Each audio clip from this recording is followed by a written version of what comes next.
we doing, guys? Welcome to the preview and the predicted lineup. Arsenal against Bournemouth, and it's another unnecessary game that goes by. Let's just say that.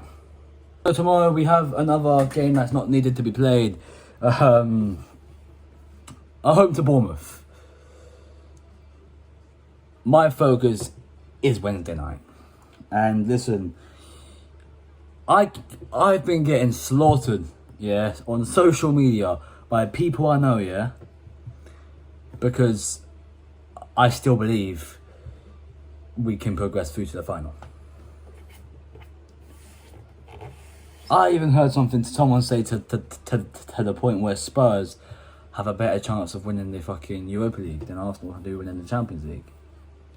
And you could argue with that, because the Europa League, look at who fucking Spurs are playing, and look at who we're playing. Do you know what I'm saying?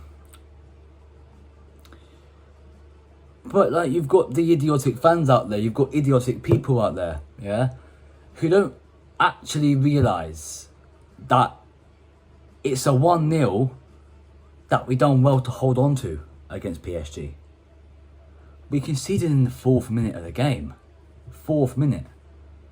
And we didn't concede anymore the whole game. Work that one out. Just work that one out in your head. Alright? Work it out in your head. Like, a lot of you know what I mean. A lot of you understand, what I'm talking about. And if it was a 1-0, that... Actually, no, let's just say it in another way, right? If it was 2 or 3-0, for example, which it easily could have been, don't get me wrong, right? Then I'd understand. You go into the Bournemouth game and you play your full team, because mathematically that will be over, right? But we're going to the Prance 1-0 down. And if you heard what a few of the players said after the Wednesday night's game, the likes of Mikel Merino, for example, saying, "Well, that will be ready. That will be ready for the challenge." When players say that, they mean something. Players don't just say that to piss you off. They don't just say that to drive you up the fucking wall. They're saying that because they mean it. Do you know what I'm saying? And it's annoying, and you've got people who just want to take the absolute piss and want to say that we don't have a chance against PSG. Ousmane Dembele is injured. Let me just get that one straight now. He won't be playing on Wednesday night. They're going to have Gonzalo Ramos as their striker. Do you know what I'm saying? Work it out. I mean, listen, on to the Bournemouth game. Listen, going to be an interesting game, going to be interesting to see what Mikel goes with as the lineup. I would literally change the whole team. That is what I would do. There's some areas where you've got to play certain players. I get that, but yeah. And the reason I changed the whole team was obviously because of PSG Wednesday night when we go to Paris. So you've got to look at that game and think, you see, either you play a full team in this and you win against Bournemouth, fucking Bournemouth, risking players getting injured, and then you go into the PSG game when, if someone gets injured against Bournemouth, it's like, what do you do then? Do you know what I'm saying? Who do you play in certain positions?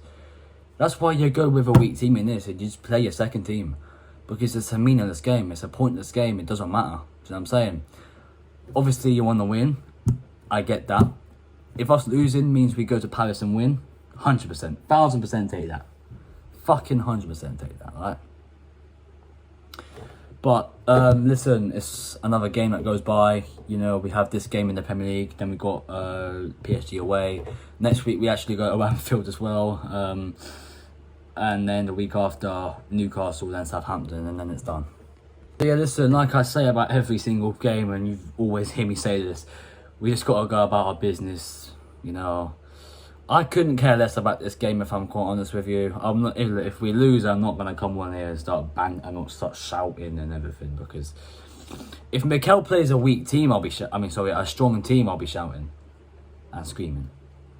If he plays the likes of Bukayo Saka in this, Martinelli in this, Thomas Partey in this, Saliba in this even, do you know what I'm saying? he's lost in the head. So I feel he's got to be a bit careful with the team he goes for in this game, and it's going to be interesting because I don't want to risk anyone getting injured, but at the same time you kind of have to play players in certain positions. So listen, that said, let's go and get into the very controversial 11. In goal, David Raya. Obviously you would look at it as a chance to give him a rest and give Neto a chance, but we signed a goalkeeper that's on loan from Bournemouth, so we can't fucking play him. Makes a lot of sense, that, doesn't it? But yeah, David Raya for me, he's simple. He's got up his game though, I can't even lie to you. He's starting to piss me off lately, but I think he'll be alright. Into the back four, left back Kieran Tierney. I thought that's a very straightforward choice. Probably his last ever start for Arsenal, if I'm honest with you.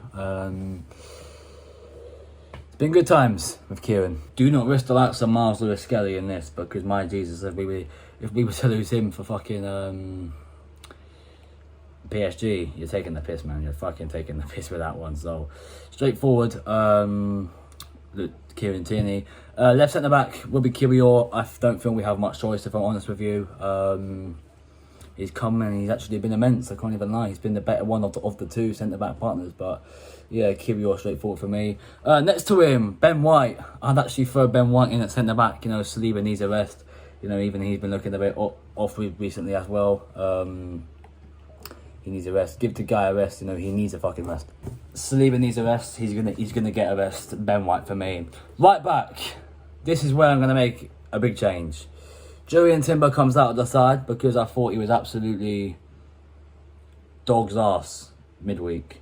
He needs a rest. He needs to be ready for that second leg. Simple. I'm gonna bring in Josh Nichols, the young lad Josh Nichols. If you haven't heard of him, played in the League Cup against Bolton when we won 5-1 early in the season. Played at right back. I would generally throw him in there. You haven't got much other choice. Ben White's in the centre back. You throw him a right back. It's not going to happen, but this is what I want to see. I would play him there. Into the midfield, first of all, holding midfield role, Declan Rice.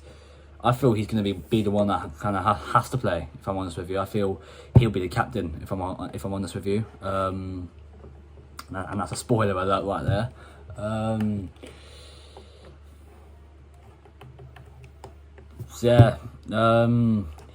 That's probably straightforward, if I'm honest. Just in front of him, Zinchenko. Again, a very straightforward choice. I don't feel we have much more options with this game. Do not risk the likes of Thomas Partey in this. We need Thomas Partey available for midweek. I know he was suspended midweek and everything, but you know, if he was to get injured in this, because we know how injury prone Thomas Partey actually is, wouldn't be very helpful with it. So yeah, for me that will happen. Into the attacking three on the left hand side, Raheem Sterling. For this, it's a very straightforward choice. If I'm honest with you. Probably going to be his last start at the Emirates for Arsenal. Hasn't been the best of times for him at all. Send him back to Chelsea, see where he goes. But for this, he starts. Through the middle, Mikel Merino. I'd throw him in there. You know, he can rotate a bit with the striker, who I'm going to say who's up top. The bit of divides it's here and there. So yeah, he starts for me. On the right hand side, Ethan Nwaneri, again straightforward. I don't want to see Bukayo Saka playing anywhere near this. I don't even want to see that man in the squad because we need him that much for Wednesday night. Simple, Nwaneri. Up front as the main striker, Leandro Trossard. What other options do we have? Who else do we have? Do you know what I'm saying? I'm not playing Trossard midweek. Fuck that. Gonna need a big performance in this game. We're gonna need to do something. So yeah, straightforward. So yeah, listen. If you're new around here, smash like on the video, subscribe if you haven't already, and I'll see you lot soon. I'm out of here.